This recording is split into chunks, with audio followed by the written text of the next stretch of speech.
out of my hat. Hello. Hi, how are you doing? Welcome Hello. to the Three Ravens Book Club live stream for our November into December 2024 novel, A Christmas Carol by Charles Dickens. Well, this is actually the Christmas Books Volume 1, of which there are another two. So Yes, three there are, aren't there? volumes of Christmas books. You liked a Christmas book, didn't he, old Charles? Did, but we're only discussing A Christmas Carol because we haven't read the others. No, that's In fact, right. I think I have read A Cricket on the Hearth, but not for quite a long time, and I don't really remember much about it. Well, the last one he did was called The Haunted Man. Oh, which that sounds quite good and totally up our street. Yeah, it also sounds a little bit like he might have been repeating himself a little bit. But yes, we'll potentially. I mean, we'll see. He did have things he went back to. Didn't he? Motifs that Charles, occurred. Yeah, it's fair to say. And some preoccupations. Absolutely. Yeah. Anyway, so this book contains The Christmas Carol and the Chimes. Neither of us have read the Chimes, but we did read The Christmas Carol, and boy, is it brief. It is, and I had read it before and had forgotten how short it really is. Yeah. I mean, I read it in an hour. Yeah. It really didn't take me long. And one has to wonder the degree to which its popularity at time and ever since has been informed by the fact that it's so short. Yes. I mean, it's tidy. He definitely doesn't linger, does he? No, he doesn't muck about. Anyway, so let's start, as we always do, with the question, how did you feel about the book? Which you've already started to discuss, after which it will be, who is this book for? Any responses, please pop them into the chat. So, Eleanor, how did you feel about this book? It's all right. Yeah, it didn't set me on fire. I think maybe I'm the wrong audience for it. Yeah. Possibly I'm not an overspending Victorian who really ought to donate more to charity and care about the plight of the poor. So it didn't quite hit me in the same way as it was possibly intended to hit its original audience. Yeah. I mean, I think it's quite an interesting book if you put it in context. Yes, I mean, contextually, absolutely. He's got that sort of social impulse in there. Yeah, definitely. Which I think we still need kind of now, nice to right? your fellow men. Absolutely. We've had how many versions of A Christmas Carol? An appropriate theme for this time of year. Yeah. At which time, campaigns like Crisis at Christmas are particularly active. Of course. And I think that's sort of a through line from that sort of Victorian charitable And I think also, in today's Britain, where social mobility has rolled back so much over the last 10 years, that we are seeing a return of diseases like rickets happening again in this country. Dickens would have been familiar with. Yeah, that's right. So, people are describing inequality in the country now as Dickensian. Yes. For that reason. And people not able to keep the heat on. So maybe, who is this book for? Oligarchs. Yeah. It is for oligarchs a bit, isn't it? Yeah. The people with 10% of the world's wealth. And, it came out in the 1850s. That's when it was first published. And, this is sort of like smack bang in my era of literature, right? So you're talking about a period of time where the novel is undergoing quite an interesting set of changes, where the first books, like the Brontes, are writing at this point in time. So you're starting to get narration moving inside a character. We've got George Eliot. George Eliot as well. So we're getting that idea not only of like social justice and that particular moral wrongs being highlighted through novels, but also, I think, complex characters with complex emotional lives. Yes. And I think maybe that's an area where this book falls a bit short. We're not necessarily given those, are we? No. I think that Scrooge, maybe part of why he's such a popular icon is because he's so simple and we can recognize him. And when we go back to Christmas Past, it's all spelled out for us, isn't it? It's like, this is why Scrooge is the way he is. Yeah, this is where this impulse comes from. Yeah.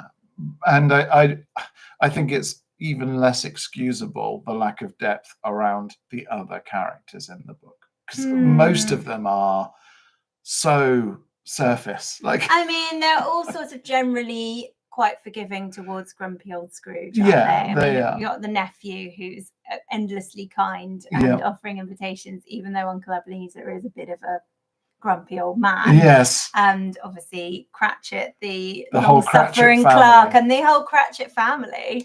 I mean, my least favorite point in the book is actually the visit to the Cratchits. When they're having their Christmas dinner. I find it too much, too saccharine. It is a bit saccharine, isn't it? They're very glad to get it, aren't they? Yeah. The poor Cratchits. I find that one a little bit tough to read with, I don't know, a modern sensibility and kind of a bit of cynicism. I think it's a little bit too much. Although there's some touches of realism, like the daughter, the adult daughter of the Cratchits, who's a milliner, and she's in the shop all hours doing those kind of back-breaking sewing labour, and she gets a few hours off for Christmas Day, and she comes in, she's glad to get her dinner and then go to bed. She's knackered, and that feels quite realistic. Well, I love the Christmas future where Tiny Tim has died, and it's bleak and horrible and harsh. And I think that the contrast you then get with the happy, bright, jolly family,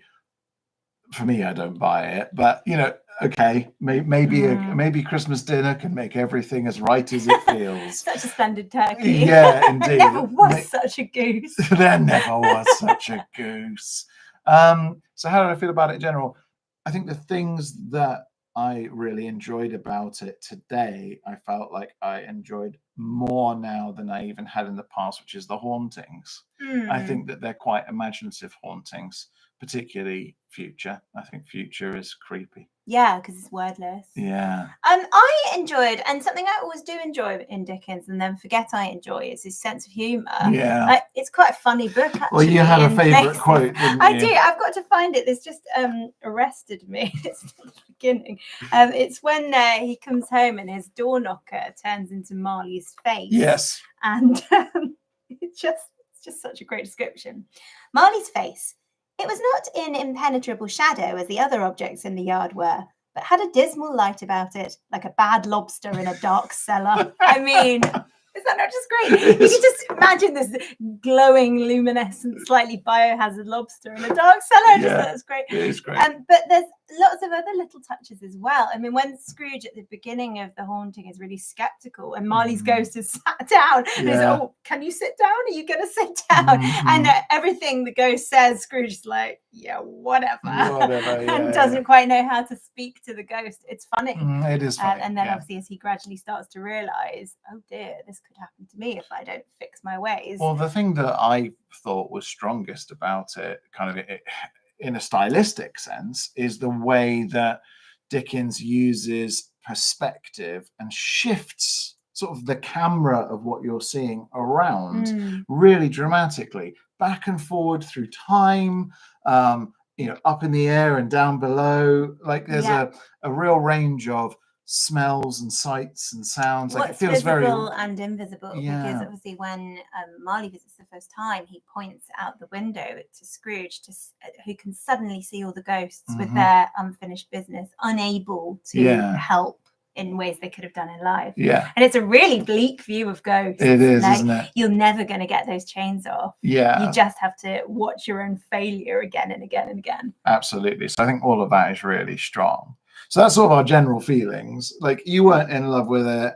I wasn't necessarily in love with it. I felt like it could have been a longer book. Yeah, I would have liked a longer book with more fleshed out characters and maybe some subplots that felt a bit more meaningful. Yeah. But I can also see why it is a classic. Yeah, am I right in thinking it was in a magazine? It wouldn't have been serialized, would it? Because it's too short. It was serialized. Yeah. So paragraph a day. you get the parts. So like the haunting first, the haunting second. So like a few sections. Okay, well that makes sense. Yeah, and it was released in the lead up to Christmas. I mean, he was very, very good at selling his work. But if you compare that to some of his things like, I don't know, Bleak House, which again was serialized, and that is a door stopper of a book. It's just a cracking book. I mean, with Dickens, he's such a fascinating man in many respects, because he would also publish endings to stories that his readership would not like. So change it. So he would then go, and here's a different ending to make you all happy. Yeah, exactly. But A Christmas Carol. Rather than having the courage of his convictions in a way and just going, well, that's the end. That's the end. That's how this story with these characters ended. Okay, don't worry. Scratch that. I'll do a different one. So yeah, very funny. God, imagine if we started doing that for Three Ravens. What, changing our endings? If people said, I actually think that would we just record and say, this is not to give ideas. It would be a fun exercise, maybe. The number of people who wrote saying that they wanted your ghost in the Cumberland episode. With ghostly hands. Ghostly hands to throttle the man. Yeah, exactly. That's Anyway. not what happened. So who is this book for is the question we're now going to address. And the one after that is, who's your favorite character and why? So slam any responses and thoughts about any of that into the chat box below. So Eleanor, who do you think this book is for? I mean, you kind of already answered the question. For oligarchs. Well, I think it's for anybody who is too inside their own bubble to be present in the wider world and alive to the problems in it. I think it's a moralizing book. Very. It's to teach Scrooge a lesson, right? And I think in some ways it's to teach the reader a lesson too. Yeah. And it is about saying, yes, be charitable, look after the poor, look after your employees, but it's also saying enjoy your life, because Scrooge's life is presented as absolutely miserable. He's so miserly that he doesn't even give himself comfort. No. It's like saying, what are you doing? Yeah. You're wasting this. I wonder though, personally, if it is actually for those people or for people who are not that person to feel better. So I feel like it's almost like a kind of comfort read for Victorian middle class people who are just charitable enough for it to stroke their egos. Maybe. I think it's the nephew. I think you're meant to associate with that kind of personality. Perhaps a Bob Cratchit, but I doubt it. I think Cratchit doesn't have time to read it. Exactly. He's too busy working. I think it, in a way, if you wanted to come at it critically, you could say that there's something about it that enables people to feel smug. And in the way that 19th century fiction did, because it was like writers in this period, they're like following a classical plot structure, right? 5-act structure. They're trying to deliver an ending that ties everything up and is cathartic. It gives you a sense of everything's better now. It does have a nice, neatly tied up ending. It does, but what people then realized in the 20th century is, well, maybe we shouldn't be giving everyone happy endings, because that's going to give them the false impression that things end happily and that good people bad people change to be good, and good people get what they deserve. Tiny Tim. Yeah. He's not going to make it. He's not going to make it. He's not going to make it. So I think that there is a coziness towards the end of the book that I think is a bit misleading and a bit tricksy, actually. So maybe people love it for good reasons. People like a happy ending. A bit with a dog and a kiss, like that stuff. Sure. That stuff's great. And it is a little bit like Too Little Too Late, isn't it? Like Scrooge, we're meant to believe. I mean, it has become worse since Marley's death, which was 7 years back. Yeah. So he's had 7 years of being a total monster, essentially. And then in one night, order a goose, fix the Cratchit's Christmas, be nice to my nephew, all sorted. And remember Christmas every year. But don't necessarily use your money and powers for good to the rest of the year, but keep Christmas. Keep Christmas. Funny. Okay. Who's your favorite character and why? The next question after this will be, what's your favorite scene and why? Mine are actually quite closely intertwined, but who's your favorite character and why? Michael has been on the chat to say Fezziwig. Oh, Mr. Fezziwig, full of jollity. He is full of jollity. Yeah, I mean, what a guy, what a party. Yeah, absolutely, right? We like Fezziwig. What's not to like about Fezziwig? Yeah, I mean, rules for throwing a great party, I think. Definitely. Not in it enough, I guess. Yeah. You could say, absolutely. Favorite character? I mean, would I say Scrooge was my favorite character? I don't know. I mean, I like the dynamic between Scrooge and Marley very much, and because that's near the beginning of the book. Yeah. I found myself really, really enjoying that part. And to talk about Marley for a minute, I mean, I think the way that he's presented is tremendous, right? With all the chains in his money with all his boxes, cash boxes weighing him down after him. Yeah. And the fact that they're a bit, sort of snide with each other, you get the sense that their working relationship would have been quite fun as well, in a kind of two horrible old men way. Yeah. And in a way, like, you get the sense they had become this sort of almost married couple because because nobody else wanted them. Yeah. So that is a lovely scene, isn't it? I mean, each of the hauntings has their charms, doesn't it? Yeah, absolutely. I think obviously Christmas Present is the most likable of the spirits. Christmas Future being pretty weird and kind of horrid. Past is strange as Past well. is an odd one. Well, that's the whole point with Past, isn't it? It's a dichotomy. You don't know if it's a child or an old man. You don't know if it's wearing winter clothes or summer flowers. And it's got this great big candle flame on its head, which can be snuffed out. Yeah, I think it's such a weird vision. It is. And that idea of something that's constantly shifting and changing really appeals to me. I think it from what your imagination can do with that is kind of infinite, if you know what I mean. And it's an interesting concept, isn't it? Because it's not overtly Christian. No. I mean, it has a Christian morality to it, yes. like a lot of Victorian moralizing, but it doesn't actually bring in that religion at all. It isn't Jesus swooping in and being like, no. And the three Scrooge. spirits have a sort of pagan quality to them, don't they? Well, especially present. Who, I mean, I've talked about it on the podcast before. I think it's one of the best little slivers of fiction around, to be honest. I absolutely love it. I think the way he's described is wonderful because it connects to so many different things in folklore and folk culture and English culture.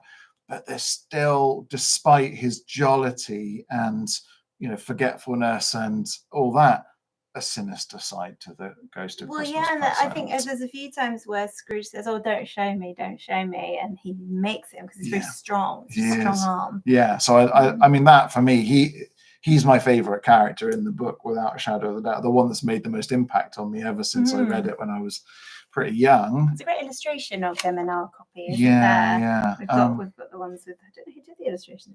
Engravings by John Leach. Yeah. And then Future is just a creepy ghost, right? Yes. Skeletal nightmare creature. I think that the gripping of the finger and the way that the Ghost of Christmas Future behaves is chilling in a way that is sort of prefigures. Yeah. I don't know if you can see in our have to hold that edition. Yeah, just trying to get it's there we go. It's like the Great Man. Yeah. Kind of glorious. I posted a colorized version of that on with all of his food around him, links of sausages on the floor. Little skinny Scrooge. So to pin it down then, Eleanor, are you going to say that Jacob Marley is your favorite character in this book? Yeah. You're gonna do it? Yeah. Chained down by his money boxes. Yeah, exactly. Fun. And your favorite scene, would it be the same? Would it be that same moment? I mean, there is something glorious about Scrooge throwing open the window on Christmas morning and calling for a goose. I think there's something in that we can all enjoy because we are caught up in his spontaneous enthusiasm. You know from that point it's a ski slope of happiness, right? It's all going to be okay at that point. So there's something nice about the exuberance of that scene. But yeah, I do. I like the Bad Lobster into Marley's first appearance scene very much, and actually the run up to it with the gentleman from the charity wanting some help. So good. And everything that you see in Scrooge's hideous office, and like how mean he is with the firewood and the coal for Cratchit. I think that the opening of the novella, as we can call it, is very strong. Yeah, definitely. Yeah. And compared to sort of the depth that you'd normally expect from a Dickens book, it doesn't even feel like a subplot in terms of the amount you get. No, like it rattles along, doesn't it? Most of Charles Dickens' books, they have a pretty significant heft to them and linger a while with the events that are happening to those various different people. If you've just joined the chat, so far we've talked about how did you feel about the book? Please contribute to the chat box. Who's this book for? Who's your favorite character and why? What's your favorite scene and why? Next question, quite a big one. It's the big three, Eleanor. Folkiness, history, and magic. Thoughts? Well, we've just sort of talked about that in a tiny bit of detail with the kind of pagan spirit. So I suppose there's a folkiness to them, the trio, things coming in threes, past, present, and future. You've got the fates, the Norns, things like that. magic is fairly strong because this whole thing is able to happen through magic. And I like it when the boundaries are blurred, because Scrooge is obviously able to fly with the ghosts. Scrooge is invisible from his past self and the past scenes of his life, and he can suddenly see all of these sad spirits like Marley. So the magic is, I think, pretty well presented. And so I keep coming back to the lobster, but when the door knocker comes to life as Marley's face, it's haunting, in a proper way. But I'm gonna throw a spanner in the works and say, history-wise, the book is actually not very strong. Is it historical? Because he wrote it, as you said, in the 1850s, but is it set in the 1830s? It is. It's earlier.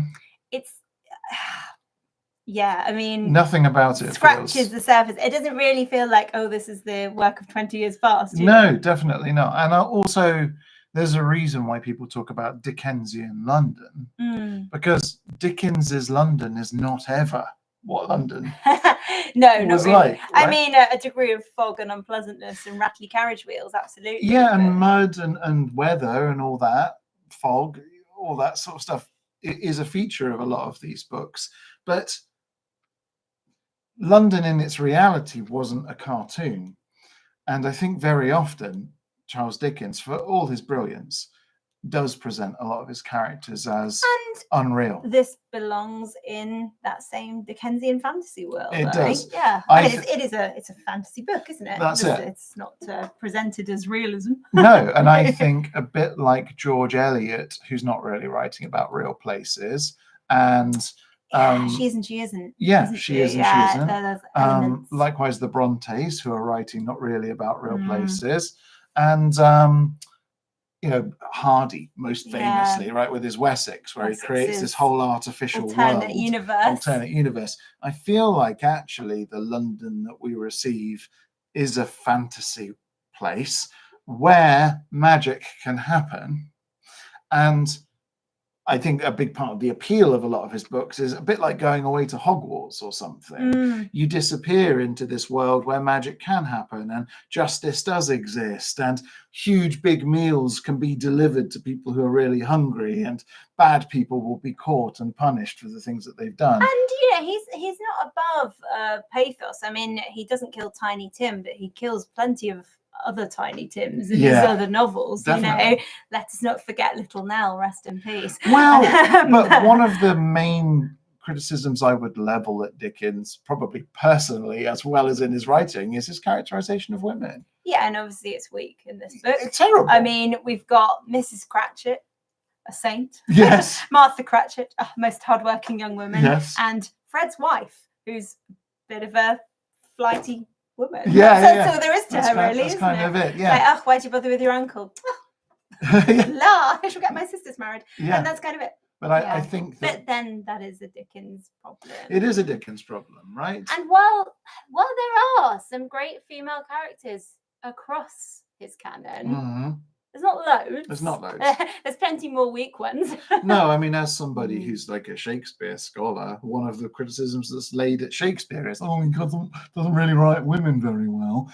But that's not really a terribly fair criticism of all, particularly of all of Shakespeare's plays. And while Dickens on the one hand gives us Lady Dedlock, who's an excellent character in Bleak House, you also get lots of Dorrits and Esthers and kind of insipid. I mean, Dickens really buys into that angel at the hearth. He does. Characterization of women, doesn't Victorian it? And you're either the angel at the hearth, so sort of Esther Simmerson and Bleak House, or the tart with the heart, Nancy and Oliver, and various others, or a starving girl.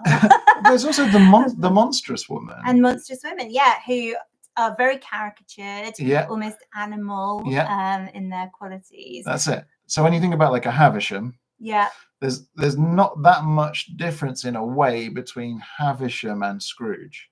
No, if you think about stuck on one thing, I suppose. Yeah, if you think about Scrooge is stuck on saving money, but for what reason? Because he's never planning to spend it or enjoy it. Yeah, and she's planning to get married, even though her wedding day is long gone. You know, so it's this idea of people who aren't progressing or moving forward, and I think that there's something also quite Victorian in the subtext of that, because it's like progress is what's happening. We praise progress, we praise hard work, and we praise things moving forward. And these people who are like stuck, he doesn't like them. No, but then at the same time, the society he's writing in is kind of about things staying the same, isn't it? You marry one person and you stay with them even if you hate them. You start in a job as an apprentice and you stay with it even if you hate it. It is, in a way, about lasting the course. I think that personally, I think that's an idealized vision that we're given by kind of 20th century propaganda. I mean, I absolutely think we still are being sold this. Yeah, but I think if you actually look at what life was like in the 19th century, of course men were having tons of extramarital affairs. They were getting out of their marriages by shoving their wives that they didn't like in asylums and saying they were mad. You know, there's all kinds of things. People were quitting jobs. The sort of version of what the right thing to do was. Yeah. And I guess what I mean about the history criticism I come up with is it's this kind of simple bubble in a way of Dickens's inflated concept. I think a bubble is quite a good way to describe this story, actually, because I mean it's tight, isn't it? Yeah. He's not wasting time there. It is just wham bam, contained 5-act drama done. Yeah, for sure. And bubble as well. Yeah, and it all takes place over one night. Oh yeah, well that's part of its genius, I think, is that you're kind of reading it in real time. I mean, I basically did, I think. Yeah, but you know, if you were to read this book on Christmas Eve, you know, it would be that kind of thing where you probably start and finish it about the time that Scrooge's adventures start and finish, in the same way that when you're watching The Tempest, you know, that happens in real time or whatever. By the way, next question to throw in: thoughts on the writer's style? Was it appropriate? Thoughts on the writer's style? Was it appropriate? Yeah. I think that I forgot what I was going to say. Something about time. We were saying the events unfold in almost real time. Yeah, they happen in almost real time. Yet you do get to flash forward and flash back, which actually is a major innovation in fiction. So one of the things that's not really credited with, or that this book is not really credited with, is time travel. Yeah, I mean, it is obviously a major strength of the story as well. It's like that idea of being able to trace back consequences and trace forward consequences. Look back through time. Yeah, it prefigures the time machine and a lot of other books about time travel. Very interesting. I think that is you know, an aspect of the way it addresses history, which is also curious in a way, though, like the scale of so many things in the book, the bubble. You kind of want to see what it would be like if it went further. You know, what would it be like if Scrooge could see the consequences of his decisions in 100 years? You know, that would be so much more wild. That would be wild, and then it would have become, you know, a sci-fi book, which is a fantasy book crazy, or a sci-fi book, an 1850 sci-fi book. Yeah, but you know, that would have been so interesting. And then the other thing that I was thinking when I got to the end was, what's happening to all the other nasty men of London? Are they all having all similarly visited? And then you've got an image of, you know, Scrooge flings open his window, camera pans out, all over London, other people flinging every open their fourth windows. house. There's a man going, I need a juice. Boy, he's just raining pennies down on that. Oh no! I'm busy this morning. Yeah. Absolutely. Why him? Yeah. Why is he chosen? That's it. Maybe because he has Marley, because Marley's his friend. Yeah. And Marley's pulled some strings in the supernatural world to say, maybe we can fix my mate. Maybe. Do you think too late for me? Do you think that sounds in character with Marley? Probably not, but maybe after 7 years of dragging cash boxes around, you have a bit of an attitude adjustment. This is the thing, because like all good ghost stories, I think we're supposed to believe in part that this all just could be a dream, right? Yes, absolutely, and that is a strength too. I say all good ghost stories. A lot of good ghost stories. You know, a lot of good ghost stories. Well, there has stories. to be reasonable doubt. I think a good ghost story has reasonable doubt. Yeah, absolutely. And I think in this one, the idea that maybe he's just had a bad lobster. If he ate lobster, or bad some, gruel, you know, some bad chilblains or something, whatever, and it set him right off. And then that's it. He had a wild night of dreaming. But it's had the same effect, so it wouldn't matter. Yeah, and that credibility problem, I guess, is where I'm left with. Is like, why? How? What's the justification? Are we safe? We don't don't need to wait for me to Clear sneeze. the Carry area. on. So yeah, within that, folkiness strong. History, magic, not explained. No. Yeah, so why? Why? I guess the why Scrooge. Yeah. Why Scrooge? My hat's falling off. Yeah. I feel like it's interesting and good and exciting, but I do want a little bit more. You want some whys and why-fors. Yeah, exactly. Okay, thoughts on the writer's style, was it appropriate? The next question after which will be, what did you think of the plot/storytelling? So we'll get on to that in a minute. In terms of the writer's style, how Dickens writes, I think it's pretty great. It's pretty great, isn't it? Yeah. I mean, I think he's accused of writing arcane sentences way more than he actually does it. A lot of what Dickens writes is actually really quite to the point. Yeah. And quite succinct. And that's, I guess, because writing for periodicals, bit of journalism, it's got that slightly direct kind of let me get you to the point. It has quite an immediate pace, this one. Yeah. I think that isn't necessarily true of all of his books. No, not necessarily. Although I couldn't tell you one that I think is badly paced of his novels. No, neither could I. I think, some people describe, and I haven't read every single one, his books as a bit like a rickety Victorian building that is built with lots of bits that don't seem to really make sense. What don't slot together? Well, when you look at things, they're not symmetrical, things are not the same heights, things look a bit skew-if. And that may be a function of having published them serially. Yeah. Because if you've written the beginning, by the time you get to part 53, you think, oh my God, what did I do in part Yeah. Oh, bugger, I opened that box. Yeah. I've not closed that, have I? But I also think that in the same way, when you wander around an old house in this country and see a rickety one where the steps aren't always at the same heights or the doors are a little bit slanty in their frames, that's what gives the character and beauty to the edifice. If you were to say, okay, we're going to rebuild the house, but make everything straight and regular, it wouldn't have its charm. It would have none of its charm. And you get to explore its rooms because, I mean, he switches point of view. Yes. And not well, a little bit in this story, doesn't he? He switches to the nephew's point of view and Cratchit's point of view. Yeah. So you slightly do, but obviously in the longer novels, you get to see way more perspectives, which is really interesting and nice as well to see how they knit into the story. Yeah, definitely. So I think stylistically, the book is pretty, I wouldn't say it's flawless because I think it's still aged a bit. Yeah. And sounds a little bit OTT. And I think a bit, when I say OTT, I don't just mean over the top in that there's too much. I don't really mean that. I mean his approach to emotional regulation. Yes. And the way that he wants to be happy about things. I think he dials that way too high. I think he's a bit better when he's talking about creepiness and low emotional notes. I don't know if you... Yeah, I mean, I think it probably would have been more realistic and more satisfying if Bob Cratchit had punched Scrooge in the face and then shaken his hand. Wouldn't it? Yeah. If he'd gone, wow, you really behaved badly towards me. I've quit.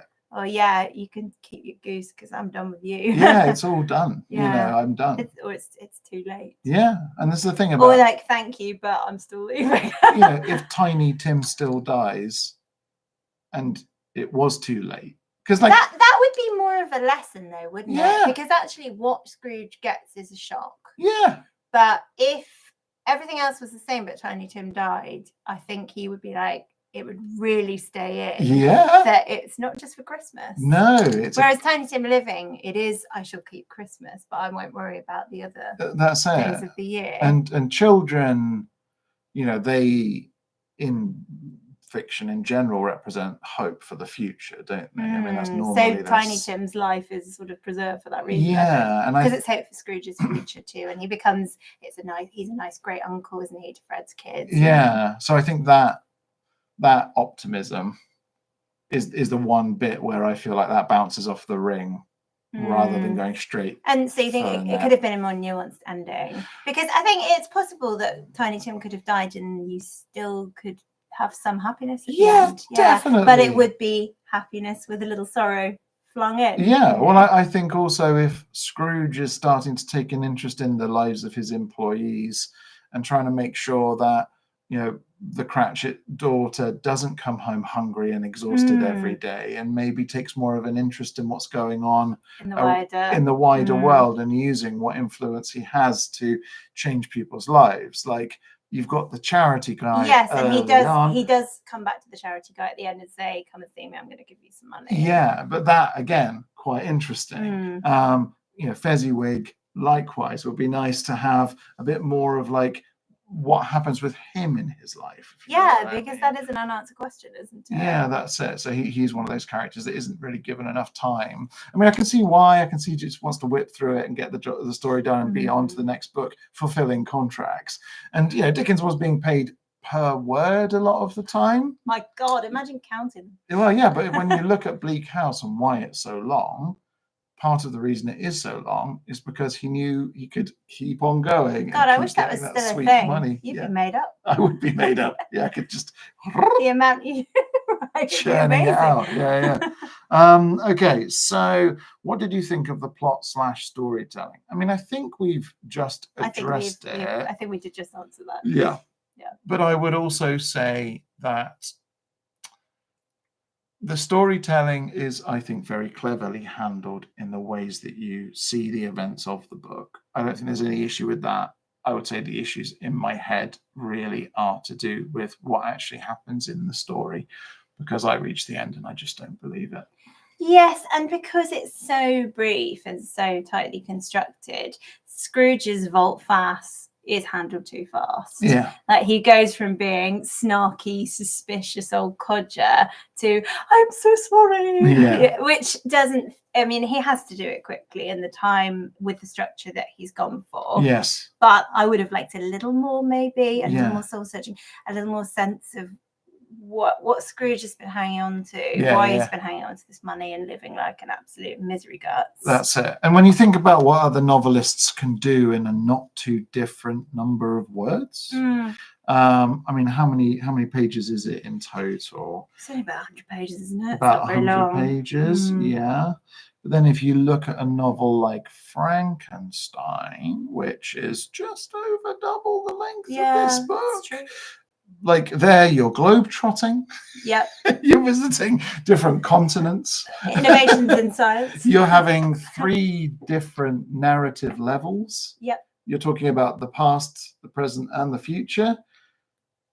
Oh, no, you don't talk about the future, but you're talking about the past and the present, and then you progress into the future, and it's written several decades before this book. Yeah. And you just think, what you can do in a limited word count, bless you, Charles, but the level of sophistication intellectually in terms of its ideas. Yeah, I mean, absolutely innovative in terms of the time travel, but not that thematically sophisticated. No, and I also think not as ambitious as it could be. Yeah. And I think that's a reason why I think he had an eye on the theatre the whole time. And we know that. Yeah. And so, he's thinking, how can this be adapted into a stage play to make me even more money? Show me them special effects circa 1860. Absolutely. Yeah. And I'm sure they didn't. They were fabulous. Yeah. I mean, there's a reason this pops up on stage a lot. That's it. It's been a perennial on stage. Obviously, there's so many different films. I mean, there is one that comes out at least every decade. Yeah. Not to mention the Muppets Christmas Carol, of course. Yeah, which is like a perennial one. That one will never fine go adaptation. Away. It is a fine adaptation, although it does have some downsides and bits that are a bit baggy. Gonna say, Michael Caine singing, we can live without that. Although Michael Caine's performance in general, it's fun. I think it's great precisely because it's not fun at all. Right. everything else, it's like, yay, puppets, we're having a lovely time. Michael Caine, serious as a car crash. Yeah. Which you need to be for Scrooge. Yeah, that's very true. That's very true. Okay, so does the book have clear themes and are they handled well? A game of two halves. Does it have clear themes? Yes, just a bit. Would you like a trowel to apply the themes with? There is one. Yeah. And so what are our main themes? I mean, they're selfishness. Yeah. Charity, selfishness. Yeah. Greed. Yeah. Family. I think is a theme that comes through. Death. is a bit of a theme. Yeah. Because his own mortality, Scrooge, is he's getting older. I mean, the opening line is Marley was dead. Yes, like, exactly. Dead as Nell and Dora and all of that stuff. Strong. It's strong sentence. Yeah, exactly. And it's mirrored with death. So I think those are all important themes. Would you say that love is a theme of the book? If it is, it's not well handled. No, I wouldn't really know. I think it is one area. I mean, we see young struggles. Scrooge's romantic disappointment, but you don't get the sense he is that disappointed because he's already got his eyes on the shackles at that point. That's it. I do think it's something that Dickens struggles with. I think it's like he considers it to be a bit icky. He's better. Do you think? Yeah, I think he's better at writing about the feelings of loneliness men have when they don't get the love they want. Yes, true. Rather than writing about what it feels like to be happily in love. And blighted relationships he's really good at, isn't he? You've got like Lady Deadlock, obviously.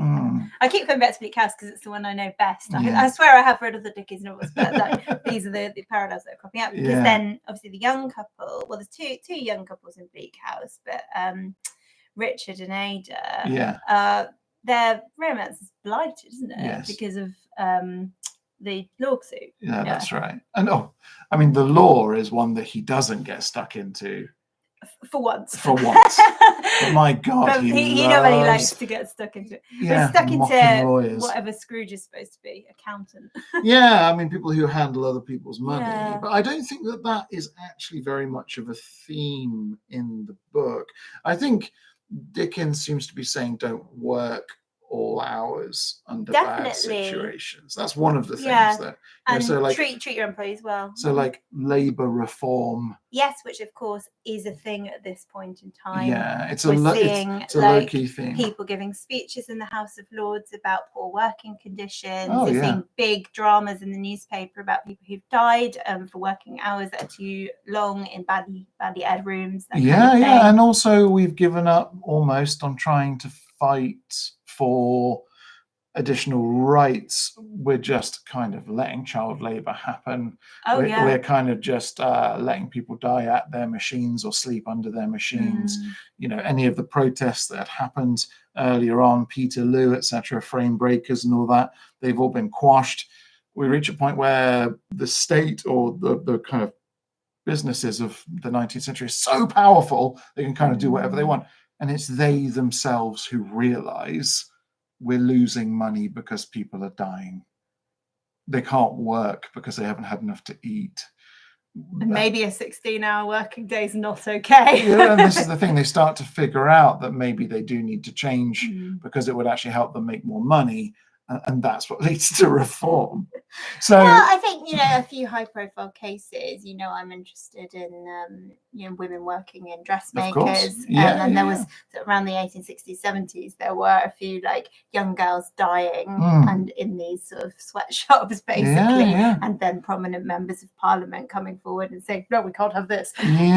But we're still, the labor movement only really starts in 1900, right? That's sort of the turn of the century. You're starting to get got various liberal parties ahead of that, but absolutely. And during the 1860s, 70s, 80s, you start to get the first wave of reforms where people begin to improve the quality of life for urban populations with the sewers and the subways, the tube, but also things like schools for children to attend rather than having them work all day and those kinds of basic things. So Dickens in a way is he's got his finger on the pulse in terms of society has these problems and I'm diagnosing them. But does he have the solutions? The question is, solution is magic ghosts. Does the book have clear themes and are they handled well? No. They're not. I don't think they are handled well. No, because it is the fictional equivalent of waving a magic wand. And as you say, it's one man. It's the individual's reform as opposed to the social reform. Yes. So if you go back to getting a bit poncy here, but if we go back to Aristotle and poetics, one of Aristotle's big criticisms is about Deus Ex Machina plots where God literally appears on stage and solves the giant hand descends, the the problems are solved. And I mean, a great feature of many works of literature and art.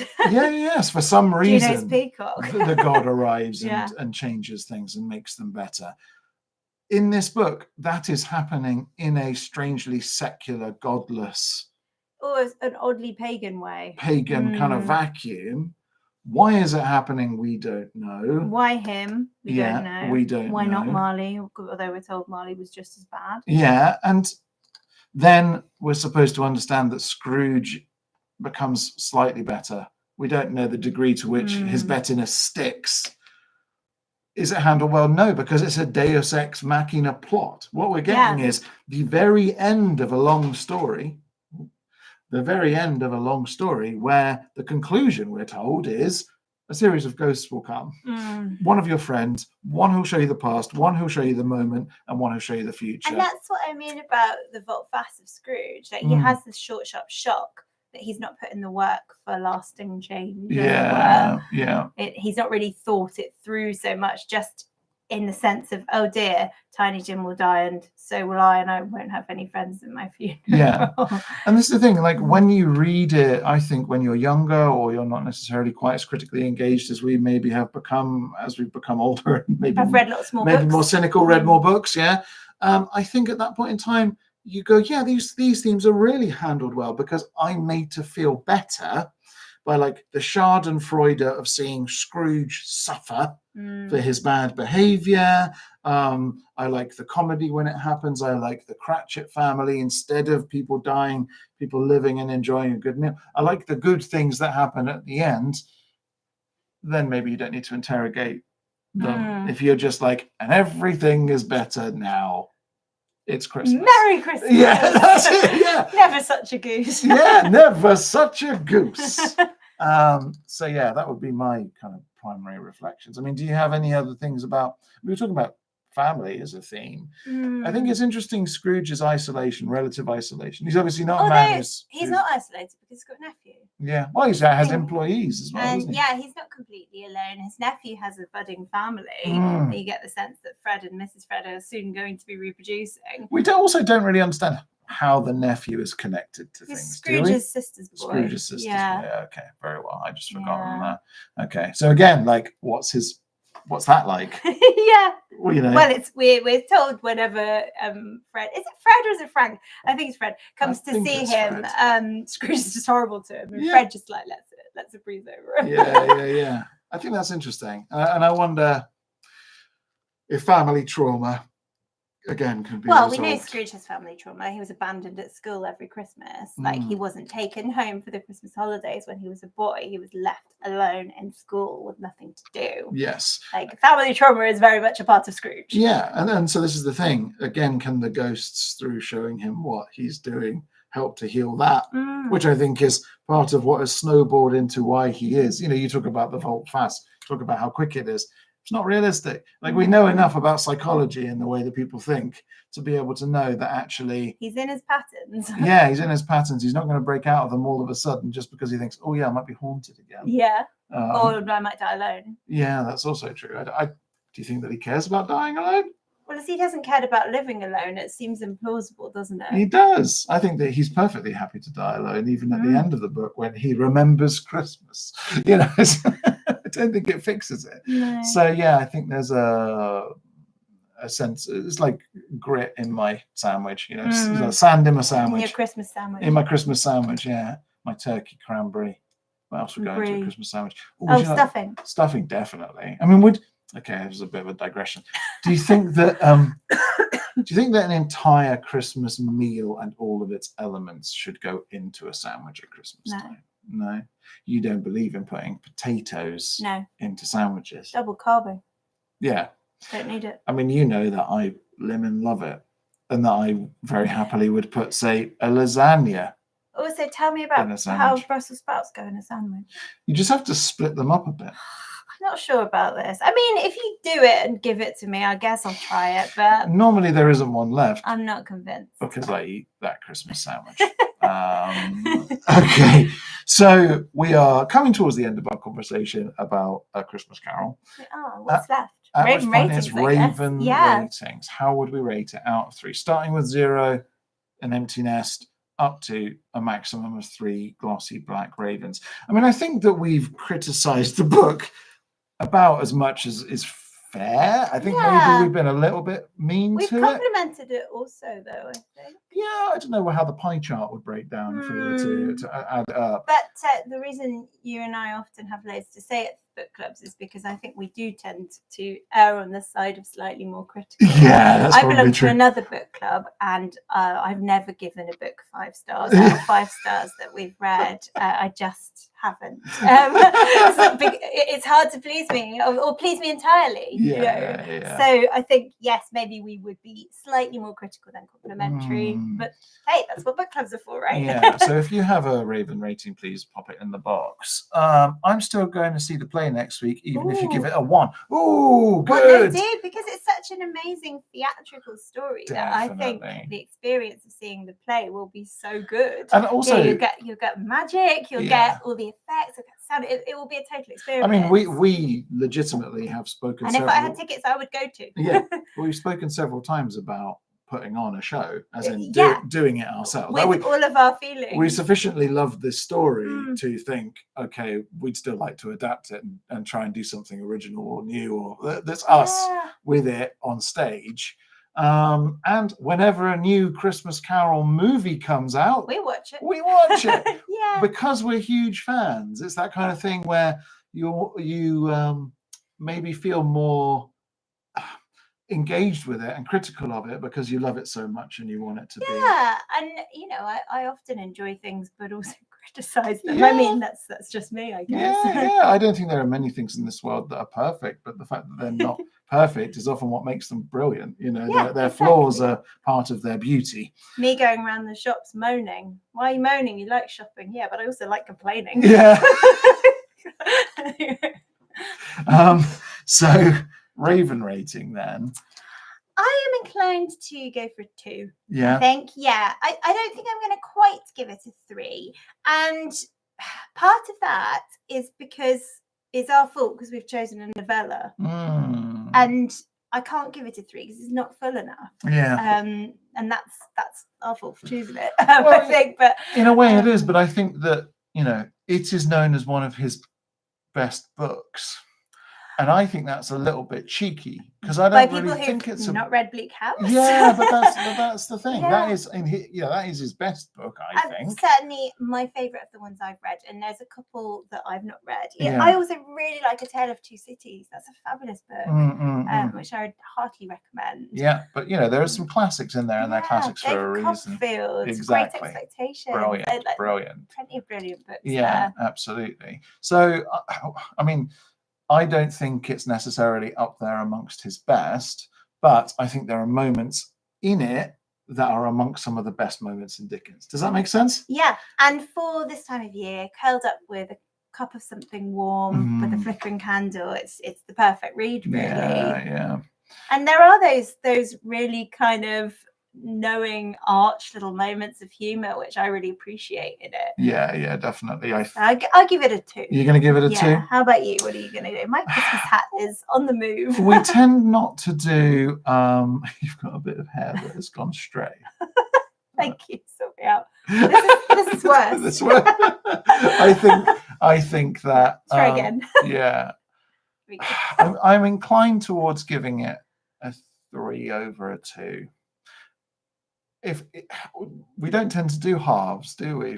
We try not to. I think we have done it, but we try not to. So what do you think? Should we do halves? Yeah, in my heart of hearts, I would give it 2.5, because although I do have issues with it, I think if you laser target it at someone who's 12, I think it's pretty amazing because it's got maybe oligarch's child.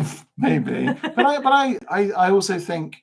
A lot of children who are, just into reading are going to find it an interesting experimental book for its time. Yeah. If they've read enough.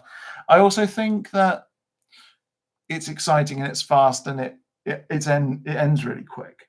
It ends too fast. That's why I don't want to give it a full 3. Because of the length. And because it doesn't give you all the things that you want necessarily. Who's your favourite Scrooge? For me, it's Patrick Stewart or Michael Caine. That's an interesting question that I will come back to.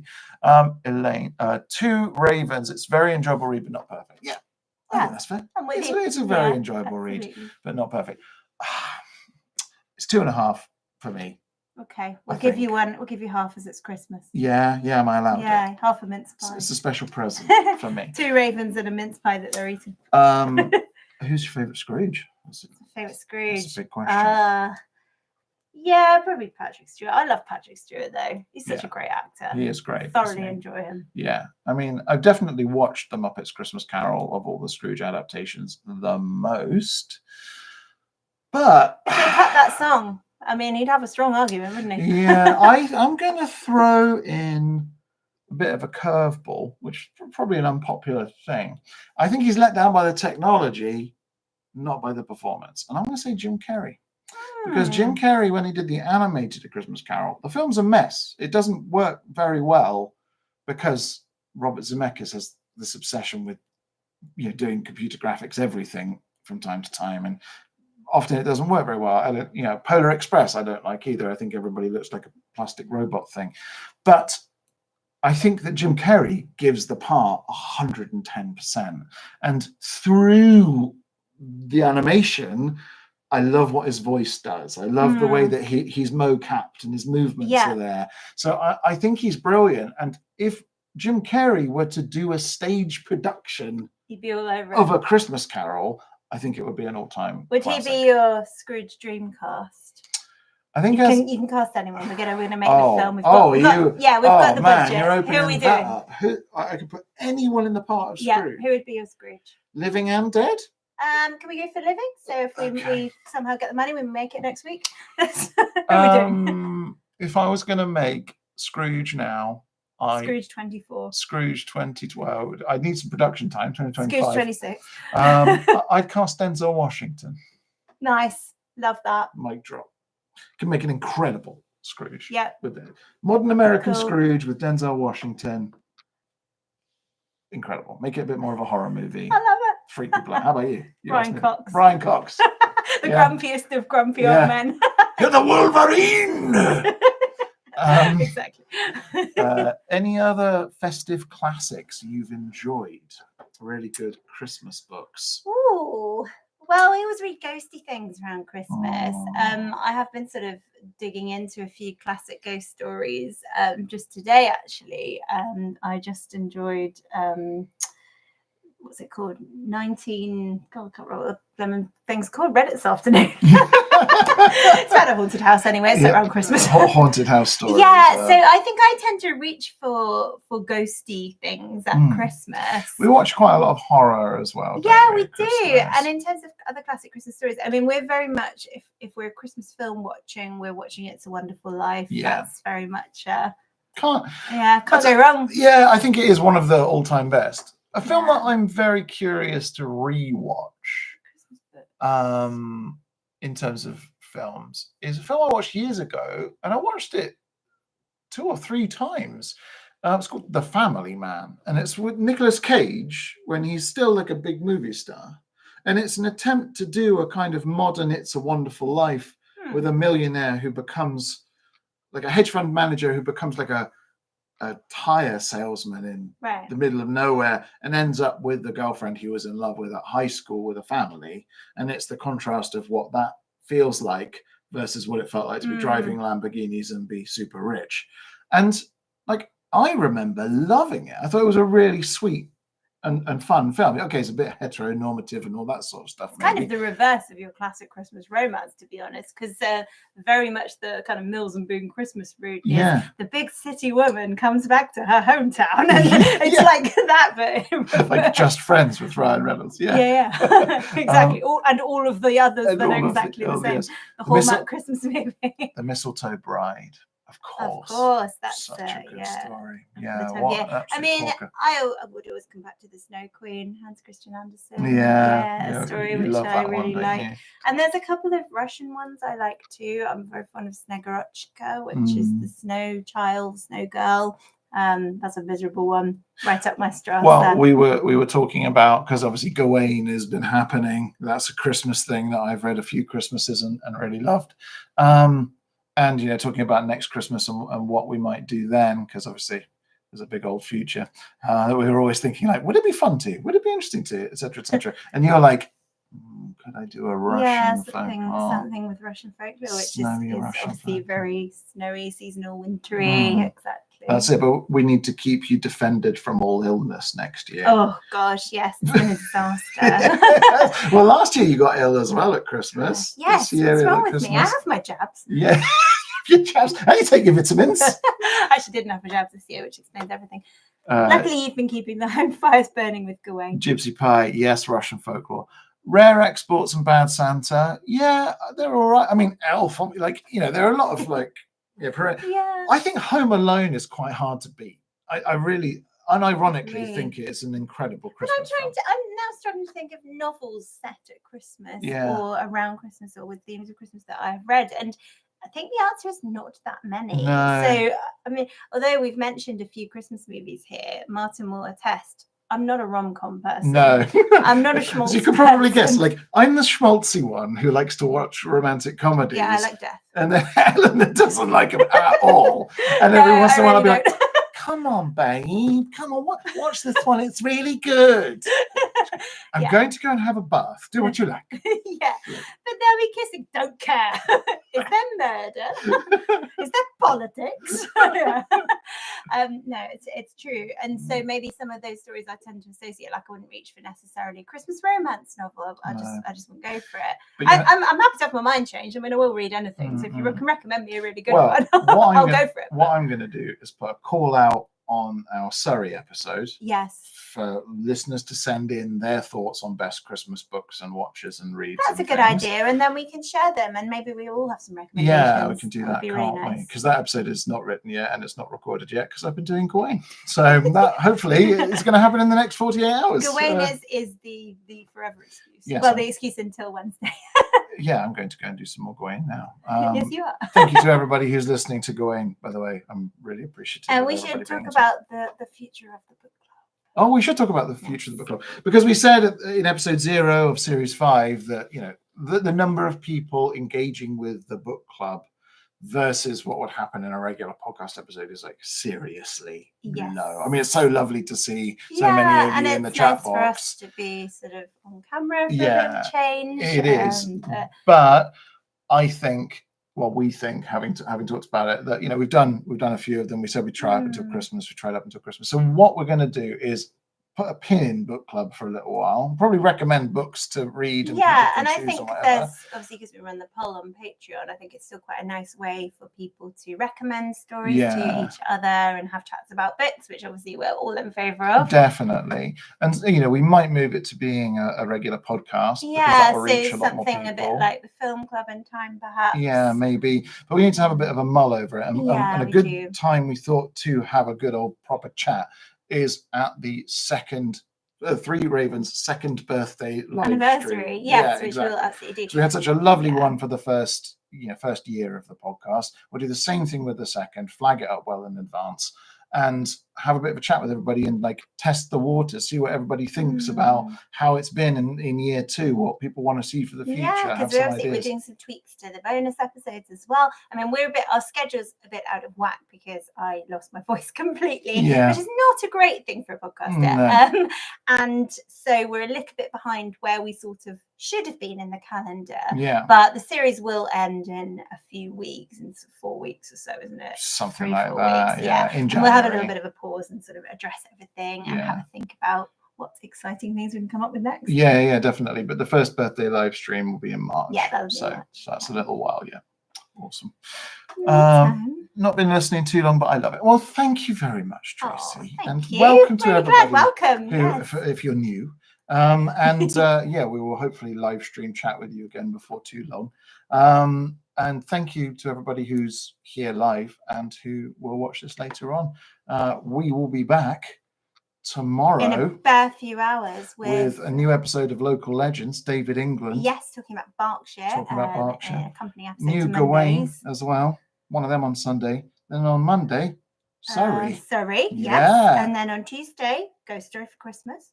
So much. Yeah, lots coming out. So more than one can even listen to. Yeah, but we will do our best to produce it all on time. Anyway, thanks, everybody. And we will, of course, speak to you soon. But we can say Merry Christmas, can't we? Can. Yeah. Merry Christmas. Merry Christmas. Oh.